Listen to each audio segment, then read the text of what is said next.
Assista agora mais uma entrevista do site Espiritismo BH.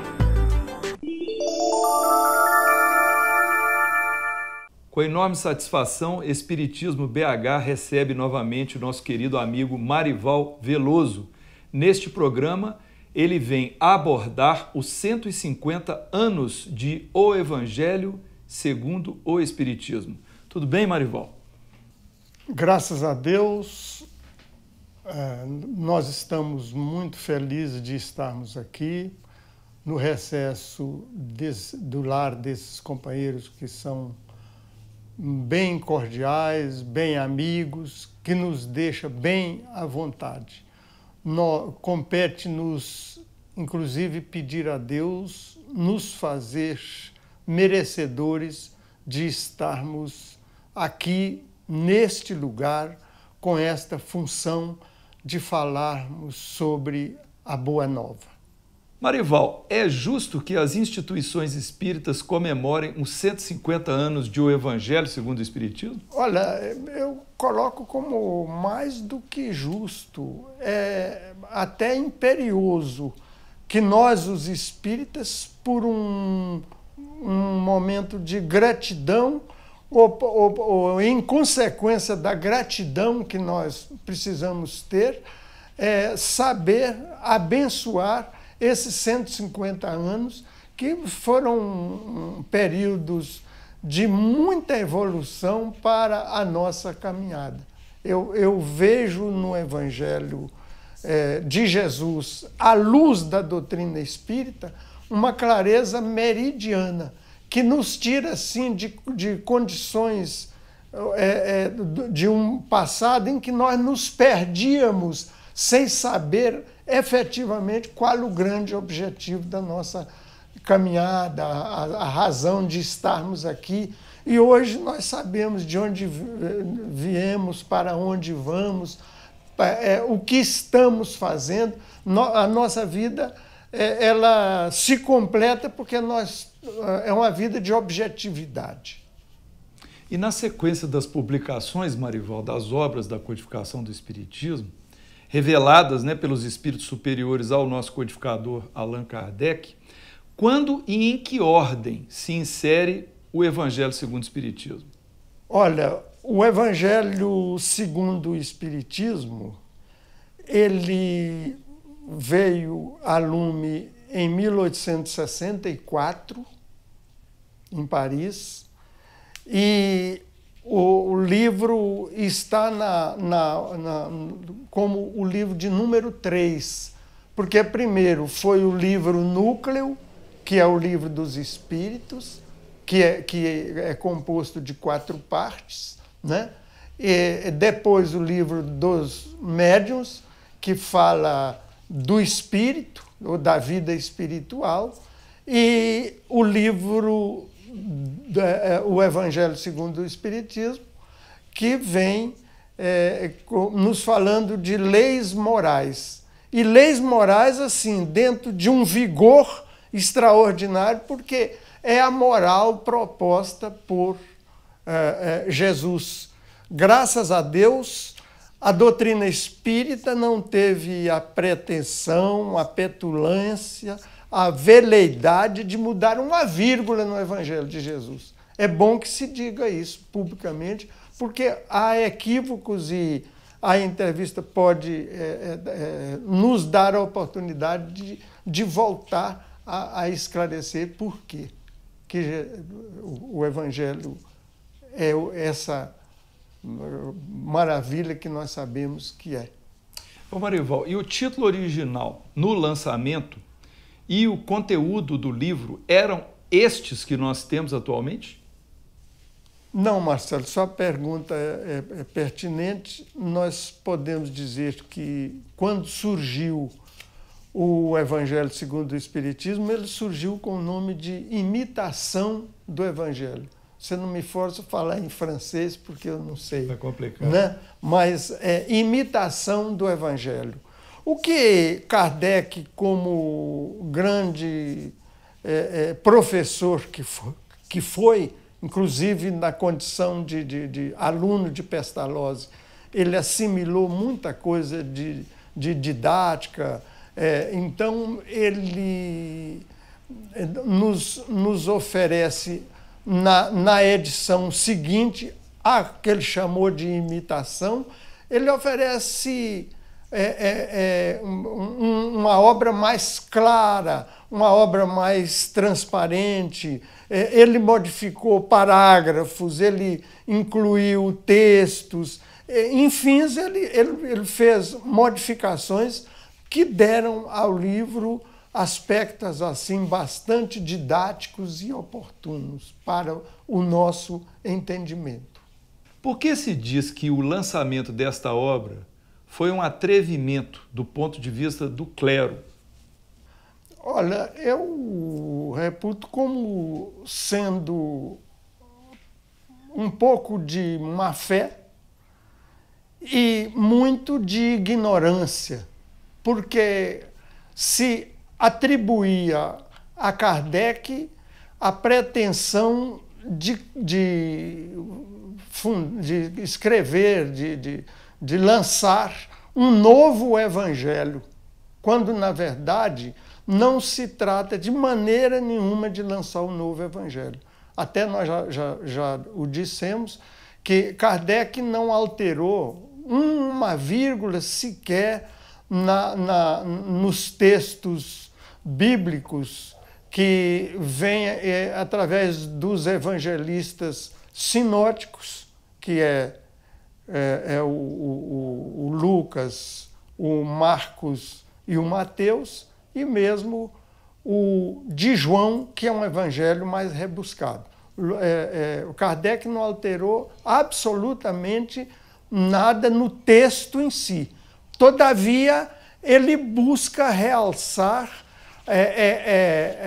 o espírito da letra, porque a letra mata e o espírito vivifica, como Paulo já nos dizia.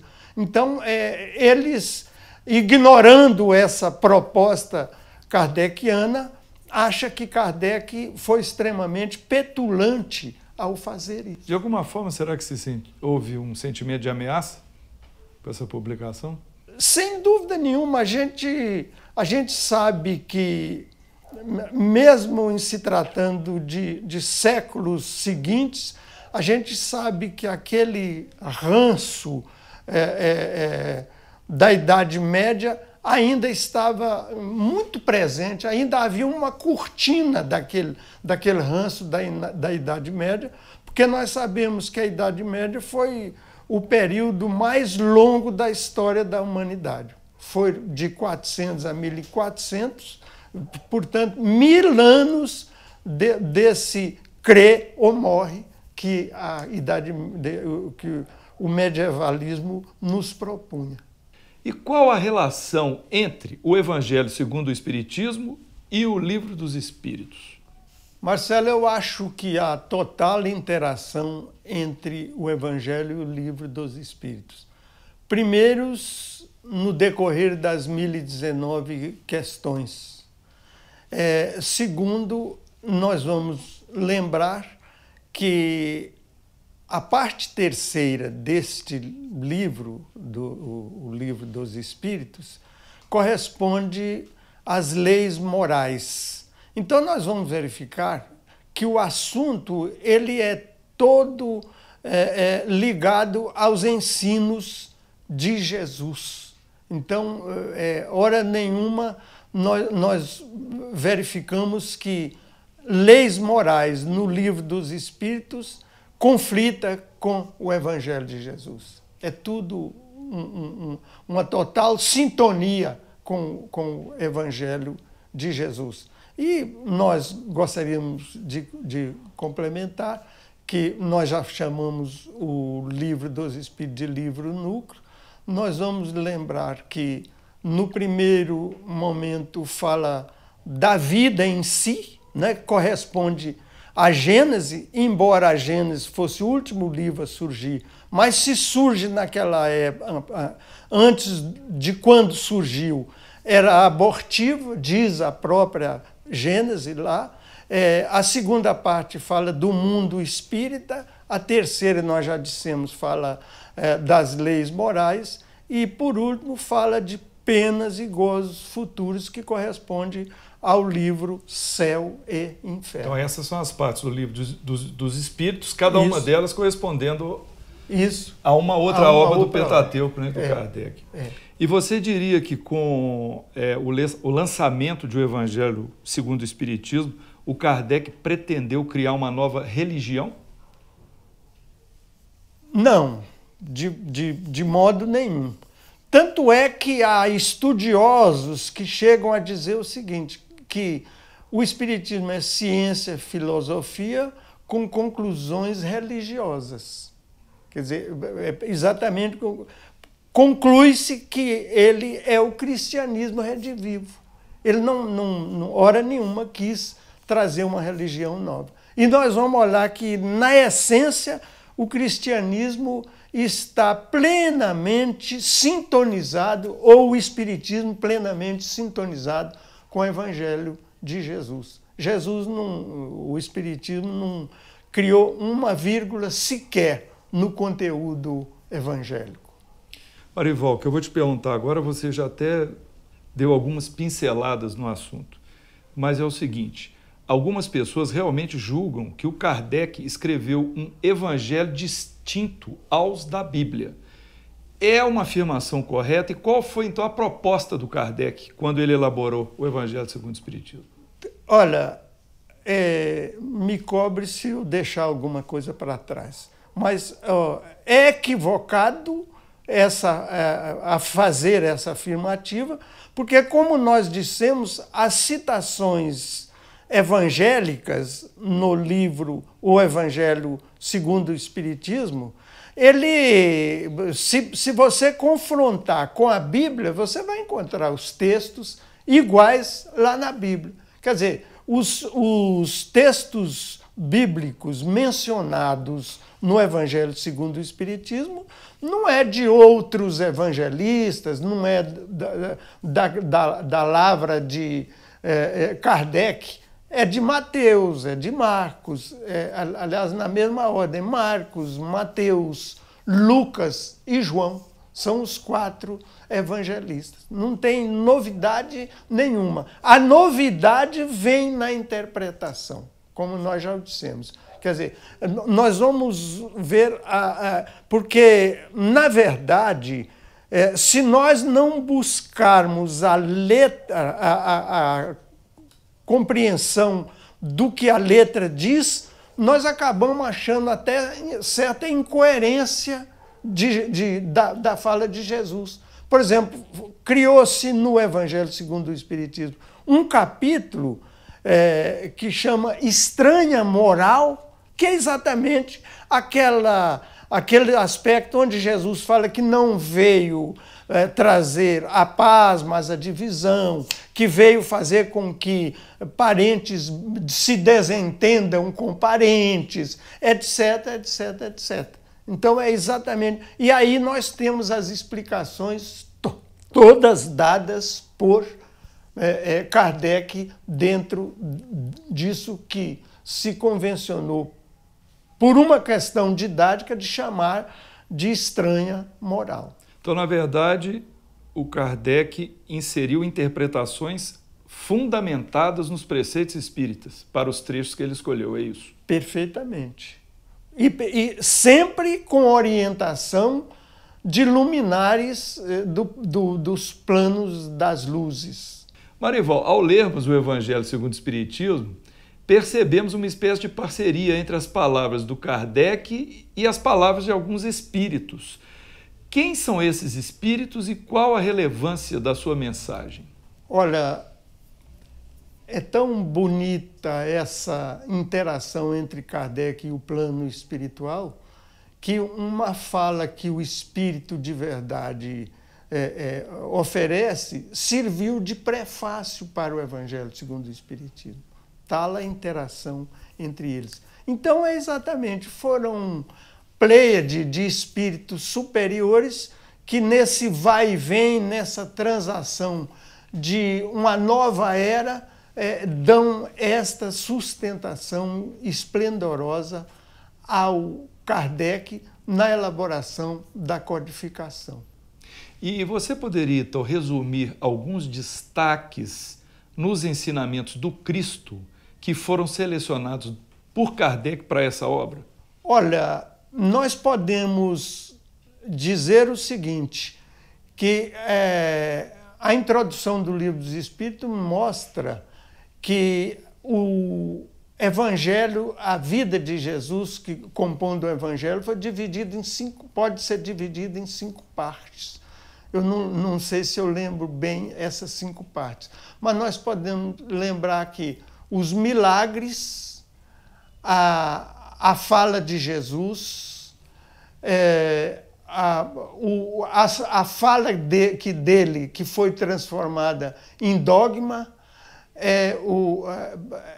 as predições e as leis morais. Kardec se preocupou apenas com as leis morais. Foi a proposta diferente de Kardec com relação ao aspecto religioso, foram as leis morais. Muita gente tem, por exemplo, que os milagres são um ponto alto da caminhada de Jesus. Os milagres nos demonstram o amor que Jesus teve pelas pessoas. Aqueles que pediam para ser curados e podiam ser curados, eles o foram. Mas se nós nos ativéssemos apenas aos milagres, nós veríamos que a obra de Jesus já teria encerrado a sua passagem entre nós. Porque aquele paralítico que Jesus recomendou levanta e anda, um dia as pernas dele viraram pó. Lázaro, que Jesus buscou no sepulcro, um dia virou pó. Bartimeu, que Jesus, a seu pedido, que queres que eu faça? Que eu veja, Senhor. Também teve os seus olhos virados pó. Mas a miopia moral que nós portávamos naquela época, Jesus fez com que ela se rompesse. Os nossos apegos à vida material, Jesus nos ensinou como nos livrar delas. Aquela importância que nós damos ao aspecto do sangue, Jesus vem nos mostrar que existe uma parentela corporal e uma parentela espiritual. Então, Jesus nos dá oportunidades de nos fortalecer ao máximo para a realidade da caminhada. Nos fala, sobretudo, da evolução, do vir a ser, que amanhã nós deveremos ser melhores do que fomos hoje. Nos fala da simplicidade de viver, nos mostrando que a simplicidade do bem é que realmente nos faz melhores. Porque ele vem, quando no auge da discussão, ele pega os discípulos questionando como ser o maior, ele diz alto e bom som, seja o menor. Quem quiser ser o maior, seja o menor. E nos ensina, por último, nessa nossa proposta, eu estou deixando muita coisa ainda por dizer, nos dizer que a melhor maneira de ganhar é servir. E se alguém contestar a nossa proposta afastados do Evangelho, nós vamos realmente encontrar esse pressuposto básico trazido por Jesus, que a melhor maneira de ganhar é servir, contrariando aqueles que acham que isso é servilismo. Ô Marcelo, desta obra que nós mencionamos de Jesus, essa magnífica obra que Jesus nos oferece, eu agora gostaria de falar sobre o conteúdo do Evangelho segundo o Espiritismo. Nós vamos encontrar a obra de Jesus no Evangelho segundo o Espiritismo através das parábolas extraordinárias dos ensinos propostos por Jesus. Quando Jesus fala do Consolador prometido, quando Jesus nos fala desse monumento que são as bem-aventuranças, que o nosso Mahatma Gandhi chega a dizer que se desfizer de toda a literatura mundial e sobrar as bem-aventuranças, o mundo estará salvo. Nós vamos encontrar todos eles aqui no Evangelho segundo o Espiritismo, fora, evidentemente, de outros conceitos que nós estamos deixando de mencionar. Marival, há uma mensagem intitulada Evangelho em Ação, numa obra que Emmanuel ditou ao Chico Xavier, que se chama Excursão de Paz, e tem um trecho nessa mensagem que diz assim: é por isso que ao espiritista brasileiro muito se pede, esperando-se-lhe a decisiva atuação no trabalho restaurador do mundo. Você poderia nos esclarecer este ponto de vista do Emmanuel perante o Evangelho segundo o Espiritismo? Eu entendo que a fundamentação dessa colocação trazida por Emmanuel, através da abençoada psicografia do nosso Chico, ela é revigorada através de uma outra psicografia do Chico, que é o livro Brasil, Coração do Mundo, Pátria do Evangelho, do nosso insigne Humberto de Campos, quando Humberto de Campos conta exatamente a formação espiritual do Brasil, ou seja, diria melhor, a formação do Brasil a principiar dos planos espirituais. Então, é aí que a gente vê uma designação, um papel maior do nosso país no que concerne a isso. Quando o escritor fala da transplantação da árvore do Evangelho para o Brasil. Por que embora o Brasil não seja o berço da doutrina espírita, ele é onde a doutrina espírita alcançou um campo melhor para o seu desenvolvimento. Então é exatamente em função disso. Quer dizer, é muito necessário, é importante que nós, os espíritas, que nos colocamos na condição de ceareiros do mestre, né? Que nós possamos ter essa convicção, essa certeza. E cada espírita dar o melhor de si no desempenho disso. Nós não podemos ficar, inclusive, sempre questionando, sempre até nos desentendendo uns com os outros, trazendo aspectos de que a minha instituição é melhor do que a sua. Quer dizer, não é por esse lado que nós devemos ver isso. É preciso que nós entendamos que nós devemos continuar como bandeirantes do Evangelho, porque muito nós temos que fazer ainda. O nosso país, nós estamos, por exemplo, diante de um evento aí que nem sei se caberia mencionar aqui, que é uma Copa do Mundo. Mas nós não devemos fazer da Copa do Mundo uma estratégia política em que nós vamos deixar de tratar bem as pessoas. Nós até podemos utilizá-la politicamente, mas não podemos esquecer de tratar convenientemente as pessoas. É preciso que alguém sinta que o nosso país tem algo a oferecer, embora tenha ainda os seus furos, as suas coisas que precisam ser modificadas, mas no trato com as pessoas nós precisamos demonstrar esse ponto de sermos, de estarmos pretendendo ser o coração do mundo e a pátria do Evangelho.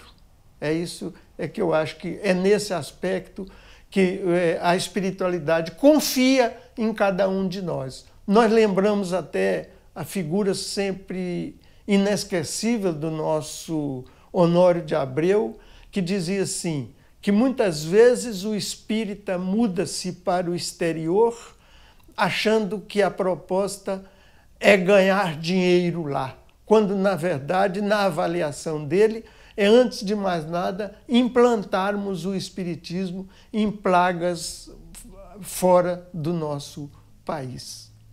Marival, nós estamos realmente presenciando um ciclo de violência no Brasil, né, que tem resultado desencarnes prematuros, desuniões familiares, má formação no caráter dos jovens, dentre outras coisas, né?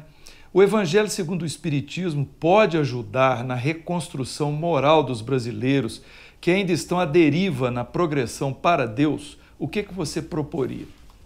Olha, eu proponho que, até buscando um pouco do que eu disse na questão anterior, eu proponho que cada vez mais nós busquemos vivenciar o Evangelho. Nós não temos outro caminho. O Espiritismo nos propõe um Evangelho em que nós não devemos estar preocupados tanto com religião, mas, sobretudo, com religiosidade.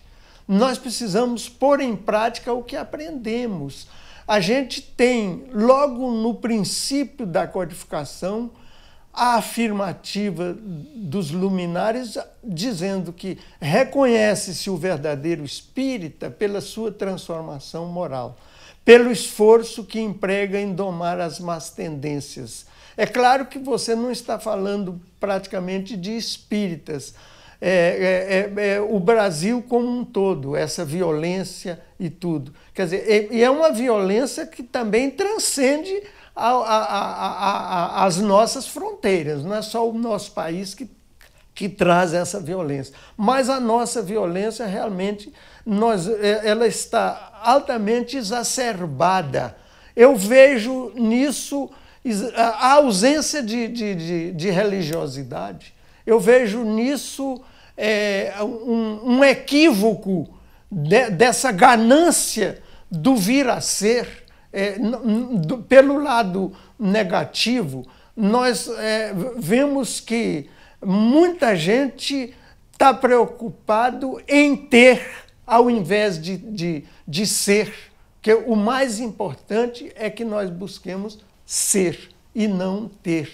Quer dizer, e a doutrina espírita nos ensina exatamente esses aspectos. Que a doutrina espírita se bate conosco o tempo todo para que nós deixemos de lado o apego às coisas materiais.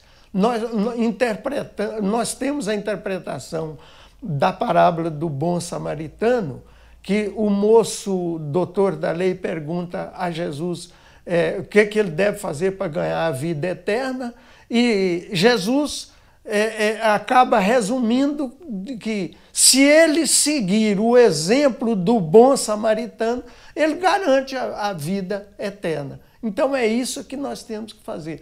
Mas o papel do espírita é muito predominante nesse aspecto, porque antes de mais nada, pelo menos o pouco que nós somos de espíritas, o percentual que nós somos, nós devemos dar o grande exemplo. Marival, encerrando o nosso ciclo de perguntas, eu gostaria agora de saber sobre essa edição histórica que a FEB lançou, né, de O Evangelho segundo o Espiritismo. Você poderia nos explicar um pouco sobre isso? Marcelo, essa edição histórica, ela mostra, de algum modo, o avanço da caminhada evolutiva espírita no nosso país. Pela primeira vez, nós conseguimos uma edição histórica onde foram lançados 200 mil volumes.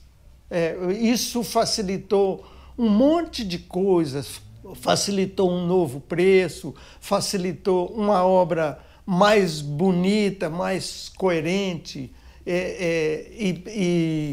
Então, é isso aí. E esse esforço da FEB? Por que esse esforço dessa forma? Não, esse esforço da FEB é porque a FEB, na minha avaliação, é um momento bom, da gente falar bem de uma instituição que, na minha opinião, merece toda a nossa admiração. A FEB, para quem não sabe, ela, além de cuidar do espiritismo no Brasil, ela procura cuidar do espiritismo no mundo. Ela já editou mais de 30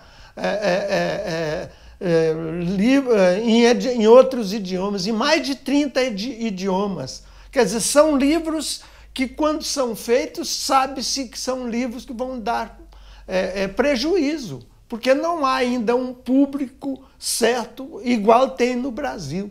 Mas, então a FEB faz isso com o melhor propósito e hoje nós podemos dizer que o departamento editorial da FEB vem, inclusive, preocupando em fazer uma obra com o porte dessa aqui e de outros livros que possam destacar nos shopping centers, porque descobriu-se nas pesquisas, se ela faz um livro menor, com menos arte gráfica, ela estaria ficando à margem da concorrência. Então, hoje, a FEB está presente em todos os grandes centros comerciais. Muita gente, às vezes, fala, porque quer ganhar dinheiro. É claro que uma coisa puxa a outra, porque se ela tiver prejuízos, ela não pode fazer novas edições. Mas o móvel principal é a difusão doutrinária. Muito bem. Então nós conversamos aqui com o nosso querido Marival Veloso, que até pouco tempo atrás era ainda presidente da União Espírita Mineira, já esteve aqui conosco em 2 ocasiões anteriores, está no nosso acervo de vídeos. Agradecemos, Marival, por mais esta sua participação aqui no Espiritismo BH. Olha, gente, eu é que gostaria de agradecer a grande oportunidade que vocês nos deram e, inclusive, aceitando as minhas deficiências ao longo da entrevista e mesmo dentro da minha cultura, eu agradeço a vocês e rogo a Deus para que o Espiritismo BH, que tem dado visíveis demonstrações de um trabalho profícuo, possa efetivamente prosseguir nesse afã extraordinário de difundir a doutrina espírita Brasil adentro, Brasil afora.